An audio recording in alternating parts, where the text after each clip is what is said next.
determinan la frecuencia. Hay varios tipos de células autorrítmicas, varios lugares, y vamos a ver más adelante cuál de ellos es el marcapaso normal. Cuarta propiedad tiene que ver con la fuerza de contracción. Se llama inotropismo. Cuando escuchen ustedes la palabra la contractilidad, están hablando de la fuerza. Y hay medicamentos que aumentan la fuerza de contracción del corazón. Por ejemplo, digoxina, que ya lo venía mencionando. Pero solo aumenta fuerza, pero No, sí, no cura al paciente, ¿no? Pero pues le da más fuerza. Digoxina se utiliza en insuficiencia cardíaca, uno de los usos mayores. No cura al paciente, pero le da más fuerza al corazón. Ahí es donde se supone que traen los medicamentos que actúan sobre la presión. Bueno, el tema de la presión es otra parte de la historia. La presión alta afecta al corazón y hay que reducirla para que el corazón no tenga que trabajar tanto. Entonces, inotropismo: si un medicamento aumenta la fuerza es inotrópico positivo, si la disminuye es inotrópico negativo. Lo mismo con el cronotropismo. Hay fármacos inotrópicos cronotrópico positivo y cronotrópico negativo. Y la última propiedad tiene que ver con la relajación: lucitropismo. Es una propiedad menos hablada. La verdad es que de las que más se hablan ahí son de cronotropismo y inotropismo. Pero otra cosa, las tres primeras, ¿de qué parte de la célula dependen? De la membrana. De la membrana. ¿Ok? Y las últimas dos dependen de los elementos contráctiles, de la sarcómera. Hay que distinguir eso. Así que la membrana, ya saben, pues hace muchísimas cosas. Una de ellas es generar las diferencias de carga que permiten entonces generar los potenciales de acción, transmitirlos, coordinar todo el ritmo, la frecuencia cardíaca, etc. Miren, este es el segundo caso. Ya les dije ayer, por favor, sí, estudien todos los casos de todos los exámenes, pero para el siguiente examen voy a poner más casos nuevos. Más casos nuevos. Eso tratando de evitar que se memoricen un caso. Cada paciente es un caso y cada paciente es único y tienen que resolver lo que tiene ese paciente. Entonces, me pareció muy interesante este caso. Quisiera tener a veces más tiempo para decirles qué es lo que estoy haciendo con inteligencia artificial, porque deben sacarle provecho a la inteligencia artificial. Antes, para hacer un caso de estos me iba a tardar 30 minutos. Ahora lo copias, pegas, le das instrucciones y en 5 minutos está listo el caso. Y además le puedes decir a Gemini o ChatGPT: hazme las preguntas de opción múltiple, de este nivel de dificultad, etcétera, etcétera. Con enfoque en fisiología. No, miren, ya les dije desde el primer día de clase, la ventaja que tenemos nosotros los viejos sobre esto es que no es que sea todo, no es eso. La ventaja es que nosotros crecimos sin inteligencia artificial y no te crees todo lo que lees. Entonces ustedes deben de saber que hay que leer y hay que aprender sin inteligencia artificial. Es más importante su inteligencia que la artificial, porque si le creen todo a la IA alucina. Ese es un concepto que se maneja. Las alucinaciones que tiene el chat GPT son tremendas.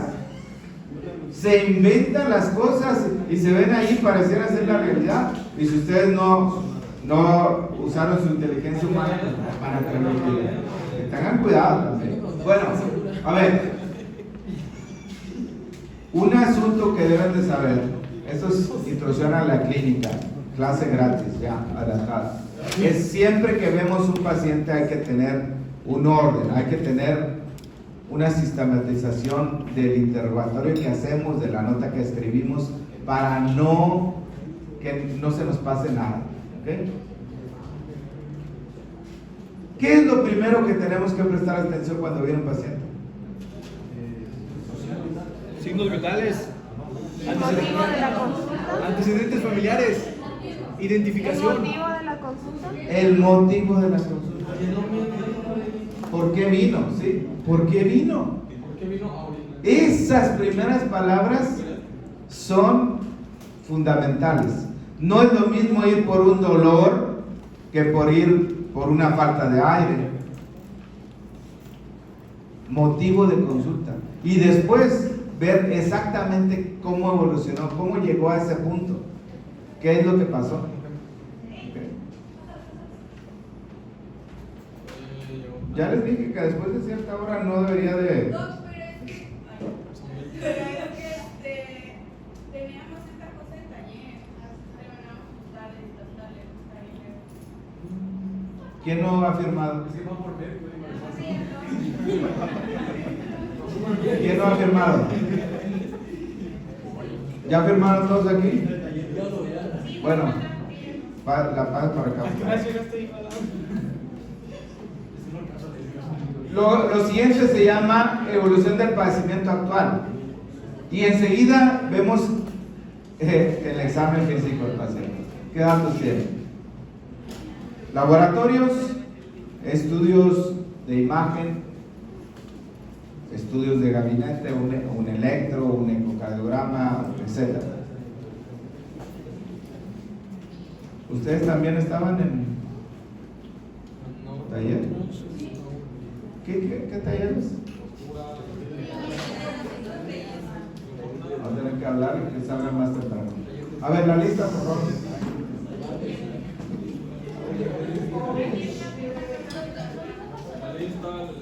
¿Mande?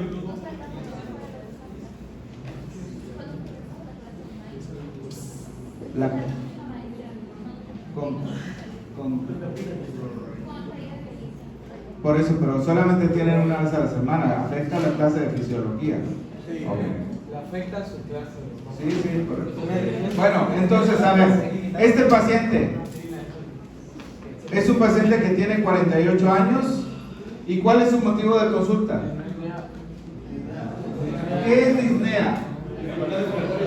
No es dificultad respiratoria. No, menos. Disnea, ¿qué es disnea? Coloración azul es cianosis. Entonces, se puede relacionar con todo lo que están diciendo. No es dificultad. Miren, por algo ya lo dijeron, pero como están todos hablando al mismo tiempo, lo escuché. Miren, si un paciente les dice, es que no puedo respirar, si le está diciendo eso, ¿tiene dificultad para respirar? Pues no, está hablando perfectamente. Pero si el paciente, pues o sea, ese paciente, dificultad respiratoria es algo que tú estás viendo. Oye, este paciente no puede respirar, puede tener cianosis, puede tener un esfuerzo respiratorio. Pero disnea es una sensación de falta de aire.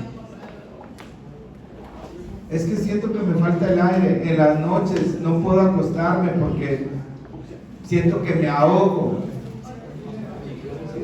Eso es disnea. Y tienes que creer al paciente. Este paciente tiene disnea desde hace ¿cuánto tiempo? 4 semanas. 4 semanas. O sea, eso no es cualquier cosa. Y en los últimos 2 días, peor. Pero además tiene ortopnea. ¿Qué es ortopnea? No dificultad respiratoria. Siente que no puede respirar cuando está acostado. Sensación de falta de aire. No es lo mismo dificultad. Y también tiene disnea paroxística nocturna, o sea, en la noche se levanta con esa sensación, ¿verdad? Pero no tiene dolor torácico, casi descartamos un infarto, aunque hay infartos silenciosos. Hay infartos donde el paciente no tiene dolor, Alexa, y de pronto es un infarto. ¿Okay? Y tampoco tiene otros antecedentes. Eso es otra parte que no está aquí. Los antecedentes personales a veces se los pongo porque son relevantes, o familiares. Después viene el examen físico. ¿Qué encontramos en este paciente? ¿Su presión cómo está? Baja. El ideal 120/80. Tiene 100/60. La frecuencia está bien, ¿verdad? Dijimos el rango de 60 a 100. La presión venosa yugular. ¿Cómo está la presión venosa yugular? Elevada. Elevada. ¿Qué es lo que está pasando con la presión venosa yugular? ¿Por qué se elevó?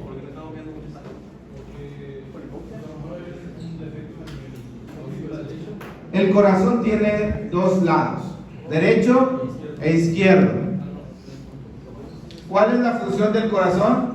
El trabajo del corazón es bombear sangre. Si el corazón no bombea sangre, ¿dónde se va a quedar la sangre? Del lado derecho, ¿qué tenemos? Vena cava superior y vena cava inferior. Y del lado izquierdo, Aorta. Venas pulmonares.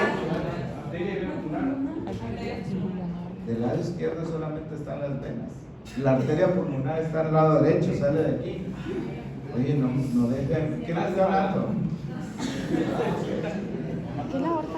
Doctor Merino, por favor, no. Entonces, estas son las venas pulmonares.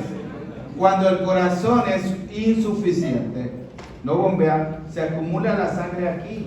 ¿Y qué pasa con la presión? ¿Dónde está la vena yugular? Aquí, en el cuello. Y viene, lleva la sangre hacia la vena cava. Si esto no está funcionando bien, se acumula aquí y la presión en la vena yugular aumenta. Es más, se dilatan las venas. No regurgitación. Regurgitación es que se regresa. O sea, que está dilatada. Normalmente las venas están colapsadas, así que se acumuló sangre. Ustedes tienen que observar al paciente, examinarlo. Ese es un dato de insuficiencia cardíaca. El paciente tiene insuficiencia cardíaca. ¿Qué más tiene? El hígado podría estar, el hígado está acá, ¿verdad? Y entonces, antes de las venas cavas, ¿qué hay? De la vena cava inferior.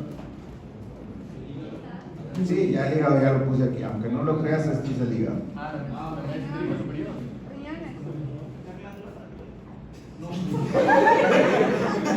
Las venas que vienen de las extremidades, ¿saben? Sí, vena cava inferior, pero antes que...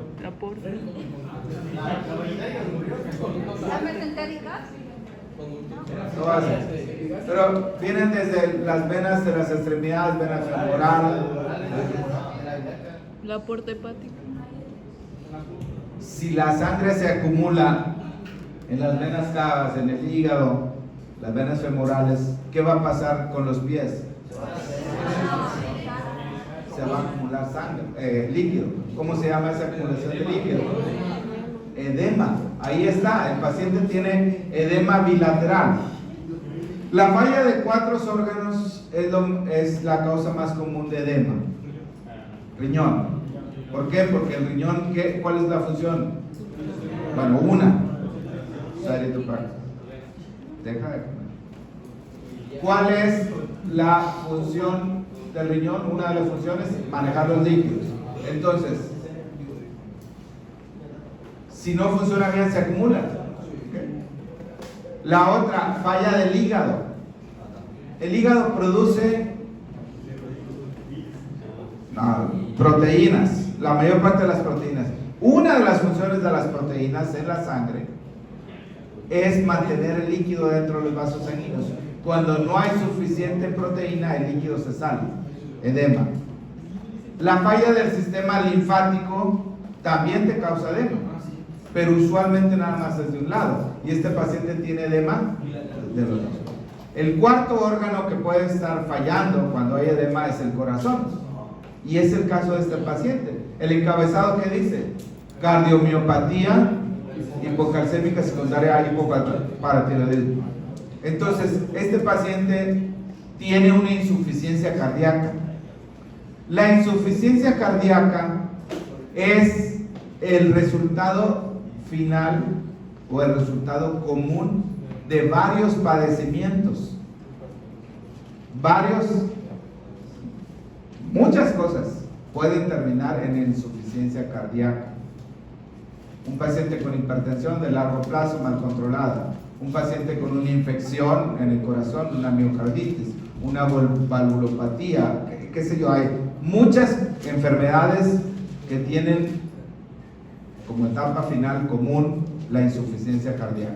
Oye, para que quede grabado también.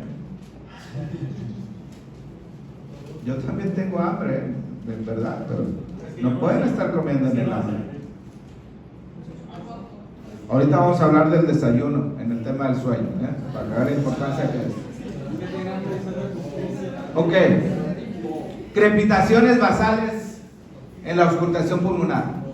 Del lado izquierdo, si la sangre se acumula en las venas pulmonares, esa sangre va a inundar el intersticio, se va a salir.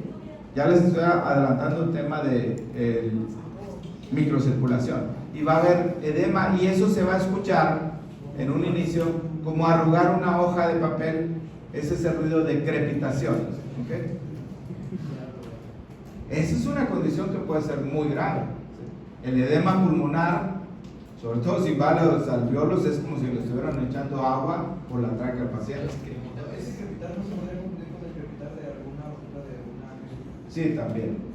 Pero ahí el antecedente pues va a ser otro, ¿no? Oye, ¿qué pasó? Un traumatismo. Es muy diferente a que viene por algo no traumático. Y el cuadro, o sea, siempre las cosas hay que ponerlas en contexto. Pero sí, también. Una rotura de costillas muy dolorosa. Miren, vamos a ver aquí algo muy importante en los laboratorios. ¿Qué alteraciones tienen los laboratorios? Bueno, miren, en primer lugar, la VH, o sea, el hematocrito, la hemoglobina, los leucocitos están bien. ¿Tiene problema renal el paciente? No, aquí dice pruebas renales. ¿El hígado? No hay problema. Pero, a ver, PTH, la primera alteración del laboratorio. Dígame el valor de PTH en este paciente. Menos de. Dígame, punto para ponerlo bien, ¿eh? ¿Y esos son qué? P-mol, ¿qué es P-mol? P-mol. Picomol, ¿qué es un pico?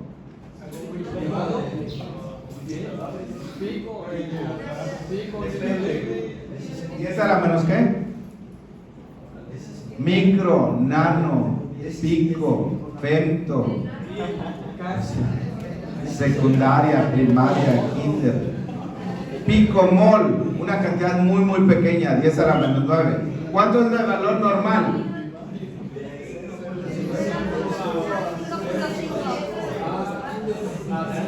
O sea que está en el límite inferior, ¿verdad? Límite inferior. ¿Qué otra cosa? La vitamina D, ¿cómo está? No, como 88. ¿Qué son estos? Nanomol. Y los normales, bueno, estos son por litro. Este también es por litro, hay que ver si algunos son por decilitro. O sea que está normal. Vamos a ver más adelante en endocrino la relación entre estas hormonas. Tercera, ¿qué cosa tiene? Calcio, ¿cómo están los niveles de calcio? Le estoy poniendo el signo de John porque hay 3 formas del calcio en la sangre: calcio libre, calcio unido a las proteínas y calcio unido a otros compuestos. Este es el calcio libre. ¿Cómo está? 1.03 nanomol por litro. Lo normal es 2, o sea que está a menos de la mitad. Sí, menos de la mitad. ¿Puede tener un problema de coagulación esta persona? Oiga, Pues no, sí. No es nanomol, tiene una M, no una N. Es milimol. Sí, pues es que milimol. ¿Ok? Díganmelo bien. Fosfato, ¿cómo está el fosfato? PO4 menos 3. Cuando hay problema de la paratiroides, uno disminuye y otro aumenta. Estos dos son consecuencia de esto. Cuando disminuye PTH, el calcio va a disminuir. Creo que ya hablamos un poquito acerca de eso, ¿no? La hormona que regula la concentración de calcio en la sangre es la PTH. Si no hay PTH, el calcio se va para abajo. Y si hay mucha PTH, el calcio se va para arriba. ¿Cómo está aquí? El valor, dígame, 2.70, ¿qué? También milimol. Y los valores normales, 1.5, o sea que está casi el doble. Y troponina, no la voy a poner, pero estas dos no las voy a poner.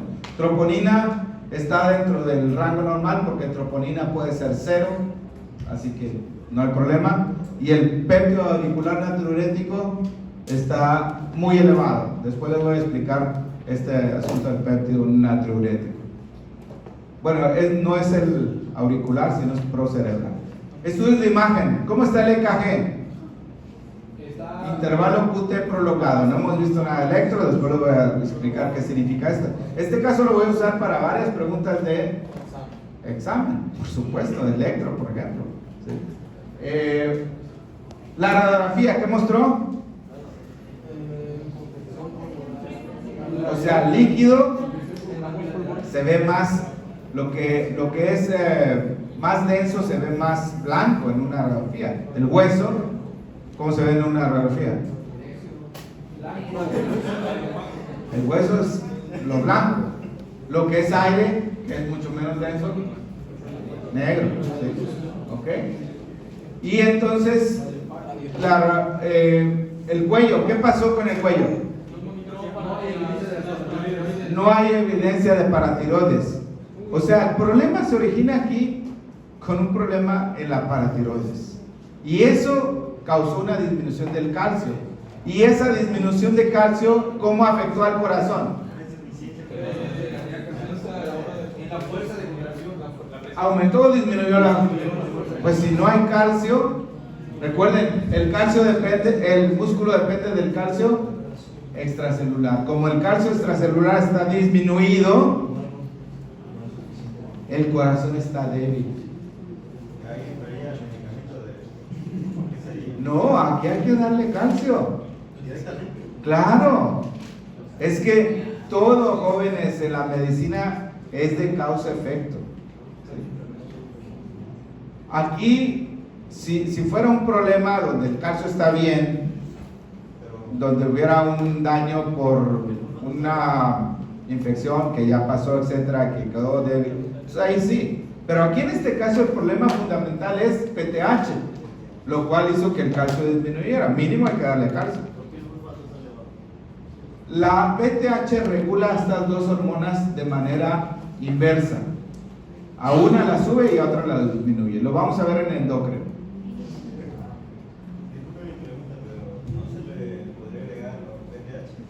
Sí, también. Sí, también. Sí. De hecho, al parecer, miren, es una persona muy joven, 48 años. Ustedes piensan que son viejos a esa edad. Yo tengo mucho más. Es muy joven, muy joven. Entonces, no tenía otro problema el paciente, no hay antecedentes. ¿Qué pasó con sus paratiroides? No sé, el caso está ahí más amplio, yo no lo leí todo, nada más lo copié y lo resumí con inteligencia. Pero ahí les voy a dejar la referencia si quieren averiguarla. No, pero es que mira, esto hubiera en sus antecedentes. ¿Qué dicen? No hay antecedentes. Si hubiera habido una tiroidectomía, tendría que haber estado mencionado. Y ahí hubiese sido otro problema, ¿no? O sea, no había nadie que pueda sacar el calcio, ¿verdad? ¿Cómo? Es que se supone que cuando está la esta hormona está quien mete el calcio y quien saca el calcio. Entonces, cuando te quitan las paratiroides de paciente, entonces se supone que. O sea, no tiene antecedentes de una cirugía de tiroides, ni mucho menos de paratiroides, pero al hacer el eco no es que no está, no se ve, a lo mejor hay una atrofia. Las glándulas paratiroides, ¿qué tan grandes son? Nada, ¿verdad? Algo está pasando. Definitivamente el PTH está bajo. Pero era un mecanismo que permitía meter y sacar calcio, eso igual se había afectado, ¿no? Y es por eso que los pacientes cuando tienen ¿Meter y sacar calcio de dónde? Entonces creo que es una manera del hueso, cuando se lo quitaban, como que el paciente podía empezar a tener como que atrofia, se empezaba A ver, la PTH actúa en varios lugares. Hueso, riñón, intestino, aunque lo hacen directamente con la vitamina D. Miren, no quiero meterme con el tema de las hormonas, porque el tema es cardio. Pero, miren, algo que les quiero hacer ver. La hipocalcemia. Disminución del calcio dentro de la célula o fuera de la célula. Si decimos hipocalcemia, es fuera de la célula. Hemia, ¿qué es? Sangre. Y la sangre es representativa de todo el líquido extracelular. ¿Cómo afecta la hipocalcemia a la contracción del músculo esquelético versus el músculo cardíaco? El músculo esquelético, cuando hay hipocalcemia, ¿qué dijimos en la unidad anterior? Músculo esquelético, ¿qué pasa? Aumenta la excitabilidad. ¿Sí? Porque ¿cuál es la función del calcio? Sí, estabiliza la membrana e impide que el sodio entre. Cuando no hay suficiente calcio, el sodio entra más fácilmente. Y entonces, el calcio, ¿cuál es la principal fuente de calcio para la contracción del músculo esquelético? Entonces, miren, voy a ponerlo aquí muy exagerado, pero el retículo sarcoplásmico del músculo esquelético es muy grande. Ahí está el calcio. Cuando viene la señal, el potencial de acción se libera y hay contracción. Pero el retículo sarcoplásmico del músculo cardíaco es pequeño. Entonces, entra el calcio a través del canal de calcio voltaje dependiente, la primera diapositiva de ahora, y libera el calcio. O sea, la principal fuente para el músculo cardíaco es el extracelular. Entonces, si el calcio está disminuido, Blossom, va a afectar de una manera diferente al músculo esquelético que al músculo cardíaco. ¿Qué va a hacer con este? Contracción. Tetania. Llega a haber tetania. ¿Y en este qué va a suceder? ¿Cómo va a estar la fuerza del músculo cardíaco? Débil. Por eso el paciente tiene insuficiencia cardíaca. La debilidad es originada por la disminución del calcio. Potencial de la membrana. Potencial de la membrana. ¿Cuál es el a ver, perdón.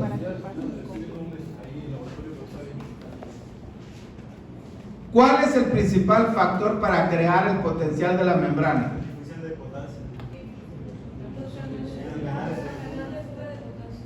El canal de fuga de potasio, la difusión del potasio. El potasio sale, tiene carga positiva, se queda ahí en la parte externa de la membrana. Los aniones que van detrás de él no pueden salir y dan la carga negativa.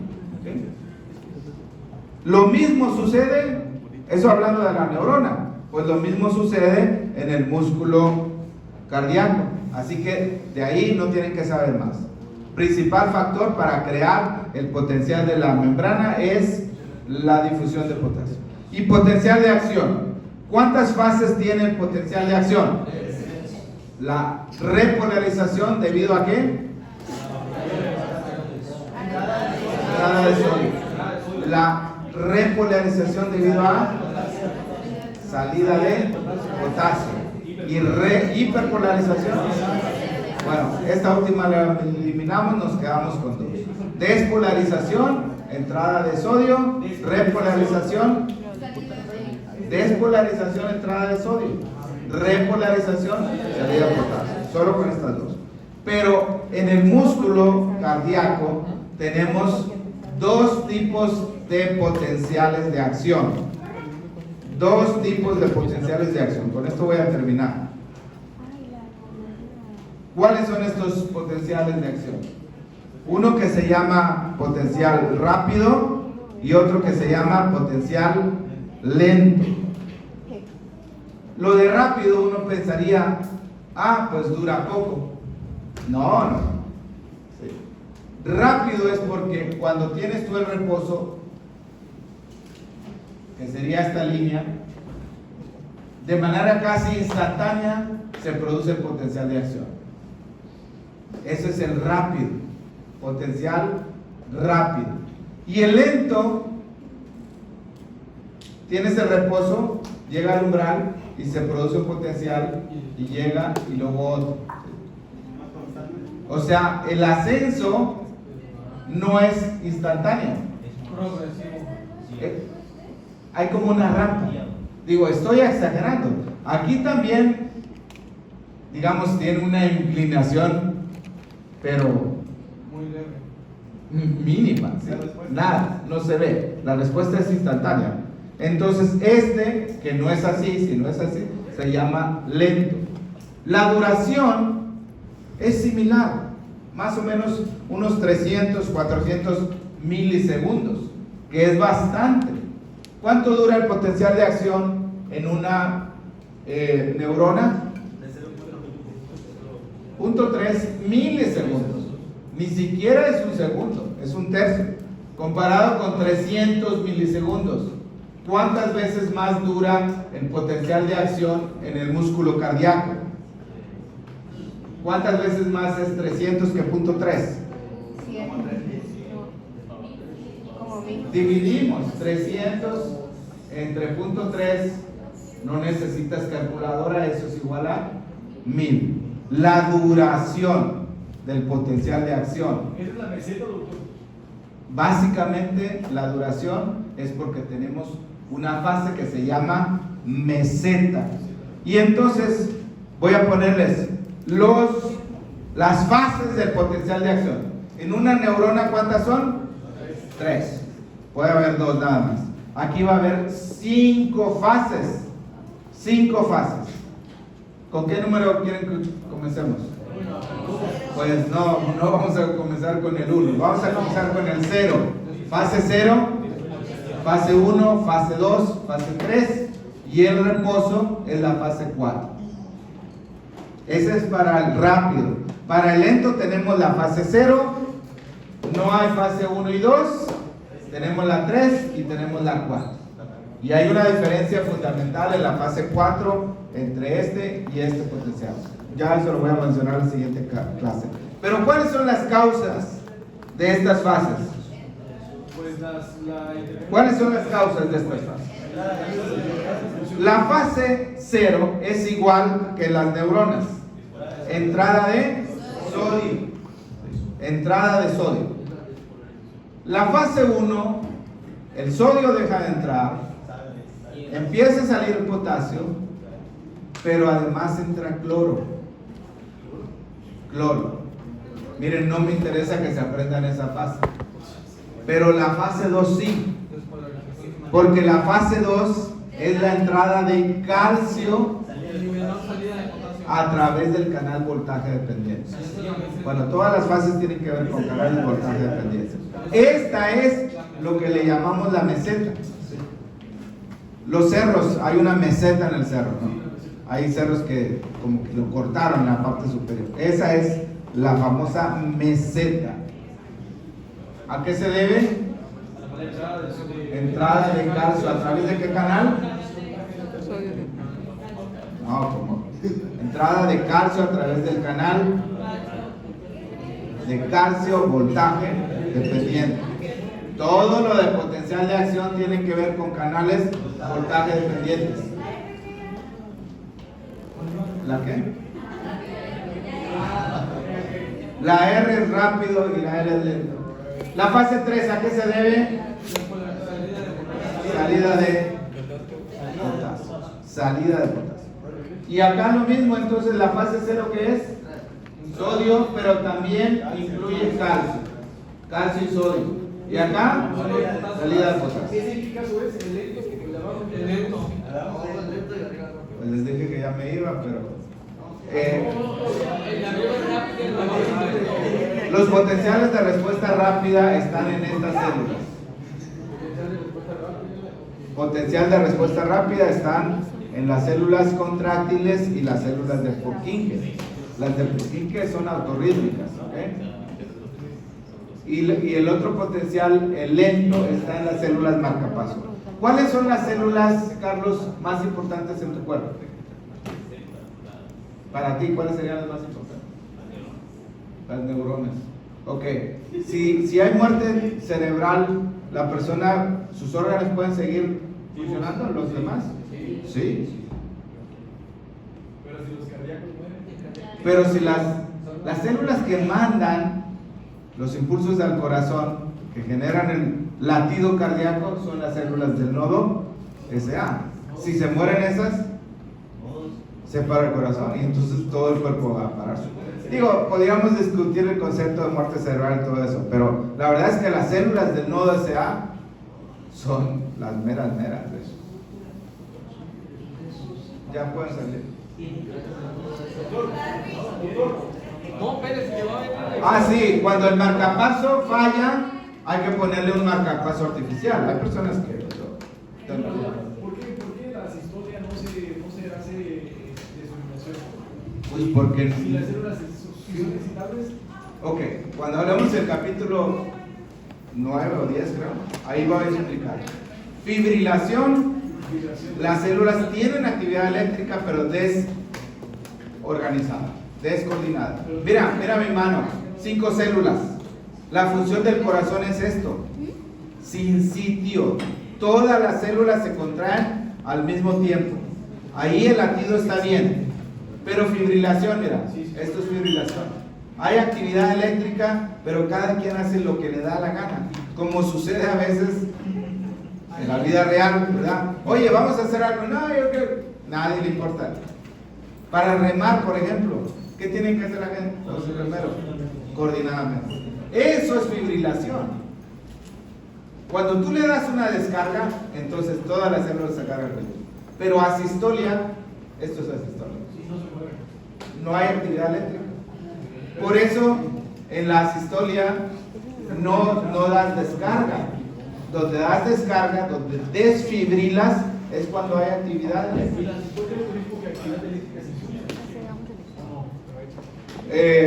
Pues no hay pulso en la asistolia ni en la fibrilación ventricular. O sea, habría que ver exactamente cuál es el origen. Bueno, ¿tenemos sueño? No, ciencia religión. Oye, vayan a su examen ya. ¿Es en línea o qué? Sí. Abran ya, quedan 3 minutos.